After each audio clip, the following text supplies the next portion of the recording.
I take a lot of effort to surround myself with badass people. My bare minimum right now, I mean, this sounds nuts. It's people with 8 figures. Pretty interesting. Do you want me to leave or? No. But you just taught us about why you became an entrepreneur, told us a bit about how you chose Amazon, like why you chose Amazon, how you pick your area where you're gonna make money. And you're actually gonna go over in this video exactly how to make $10,000 or more per month with Amazon FBA. Yes. So this is your formula right here, huh? For product research it is, Okay. which is the most important aspect of it. And just to refresh people who didn't watch the previous video, if you didn't watch the previous video, go back and watch that before you get here. But basically, the way Amazon FBA works is you choose a product that you like and that you believe is gonna sell well. And then you get it from China and then you send it to Amazon and Amazon sells it for you, they ship it for you, and then they pay you the money. The big trick is how to pick products that are going to make you money. And $10,000 a month is, I think, a good barometer for any good life. So let's get into it. Yeah, so like I said, product research, by far most important aspect. Okay. You choose a bad product, doesn't matter how good your marketing and everything else is, it probably won't sell well. You choose a good product and you suck at everything else, it'll probably still sell well. So first thing we go off of is the sales. So obviously you need sales. So I look for normally 200 plus in sales. Now it can vary on different categories. Sometimes I'll look for higher, but this is the minimum average I want to see. So normally I use a tool called Jungle Scout.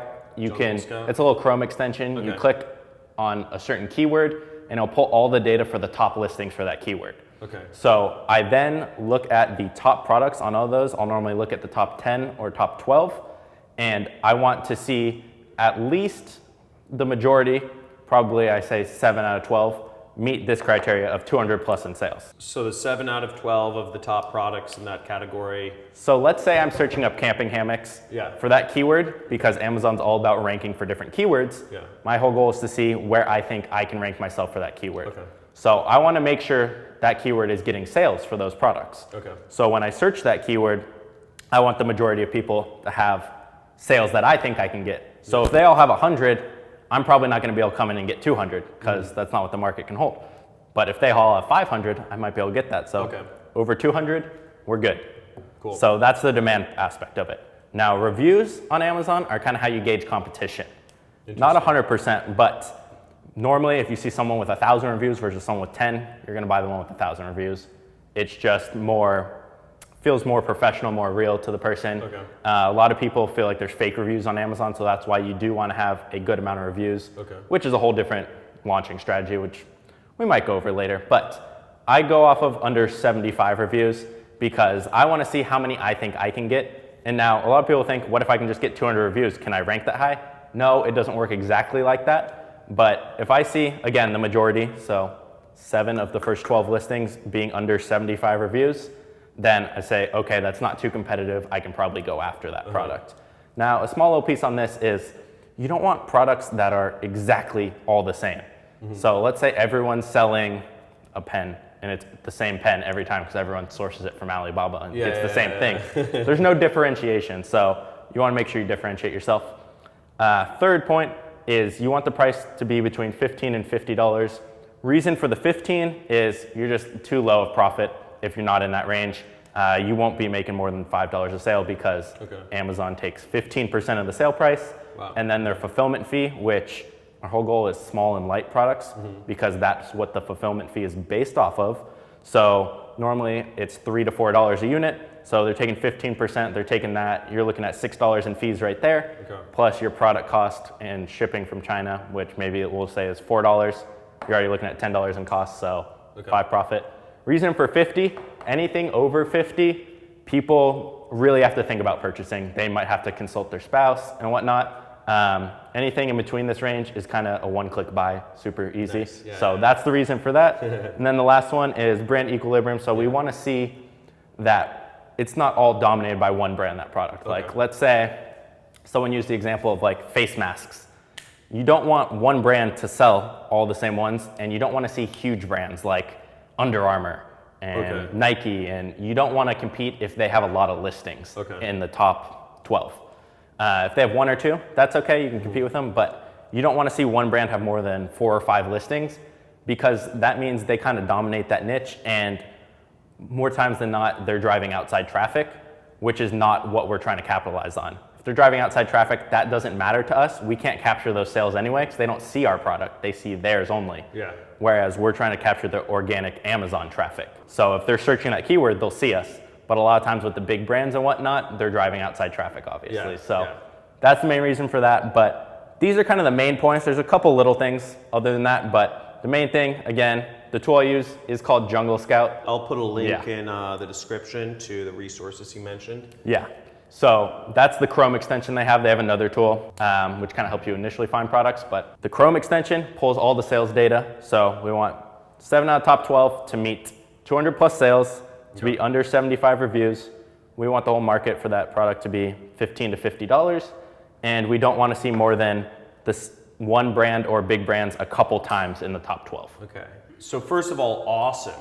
One question is, I mean, you broke it down pretty simply right here. If it's this easy, why isn't everybody doing this? Or is there more to it than just this? There's more to it.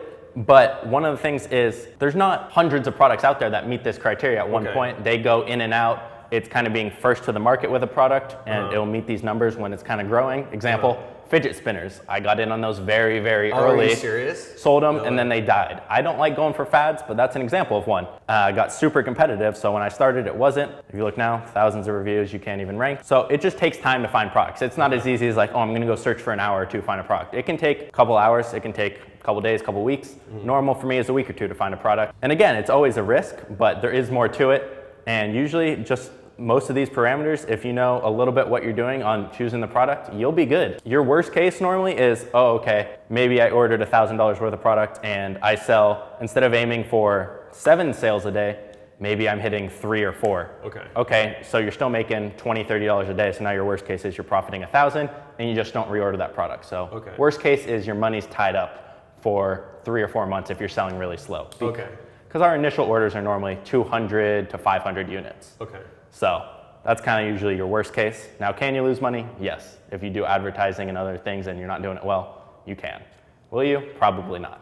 That's awesome. You work with some students, don't you? You have like a training program, and I have people out. And what do you help people out with? Because I mean, it seems like it's all laid out here, but what extra stuff do you help people out I have a private Facebook group where I'll help everyone who's in my course, and they'll kind of help each other, because there's people who are brand new, who are in the middle, who are making 30+ thousand a month now. And we'll just all help each other out in there. The main thing is I'll review products they have. So like I said, the little Chrome extension, it's like an Excel sheet of data. They'll screenshot that and I'll analyze it for them and tell them, oh, that product's pretty good, or too competitive, or not enough sales, or brand dominated. So it's when it gets close on these and they want me to review them, I will in that group. So that's badass. The most important aspect. We should actually talk about mentors soon. We should do something on mentors, but one thing I talk to my audience a lot about is just how you are the 5 people you surround yourself with. And if you surround yourself with only people who are employees, only people who are skeptical, only people who get paid an hourly wage or a monthly salary, it's not gonna be much help for you. You're not gonna get out of that, because you're gonna be continually dragged back into that zone, especially if you're not connecting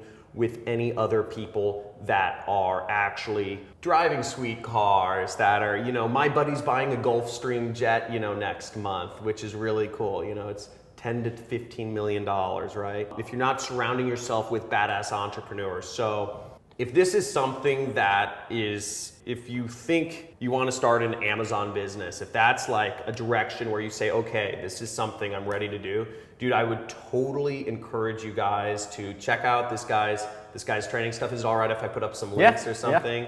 And basically I'll put up some links to his private groups. I think that's awesome. And I take a lot of effort to surround myself with badass people. My bare minimum right now, I mean, this sounds nuts, it's people with 8 figures. people with 8 or 9 figure businesses or net worths. Pretty interesting. Do you want me to leave or? No. I still hang with all my crew, but you know what I'm saying. Yeah. Like, it's about, for me, it's, you know, leveling up. Awesome stuff, dude. Thank you so much for sharing this. Guys, make sure you leave comments. If you have any questions, put them in the comments right now. Let us know. I'll pull this guy's leg to answer some of them for you guys. Yeah, that's what I'm known for, is quick responses and answering everything. So okay, awesome. I'll be in the comments, don't worry. Awesome. So I'm gonna make sure this guy's in the comments. Give big thumbs up for this. This is freaking simple. I love it. It's easy. There's no reason for you guys not to be crushing it. Get out. If you guys are on a train to nowhere, if you guys are tired of watching your friends become successful around you, watching people have families or be happy or buy sweet cars or buy houses, and you're like, what am I doing? Guys, you have freaking right here, or you know, my program, it's all out there. You guys just have to do something. So dude, thanks again. Dude, awesome stuff. And let's do I'll put up a bonus video about mentors. I don't know if you've had any mentors, but we'll go over some of those influences and some of that stuff. So thanks for watching, guys. Subscribe, probably subscribe to my channel, subscribe to this guy's channel, and I will see you guys in the next video, guys. Stay tuned for the one bonus video on mentors.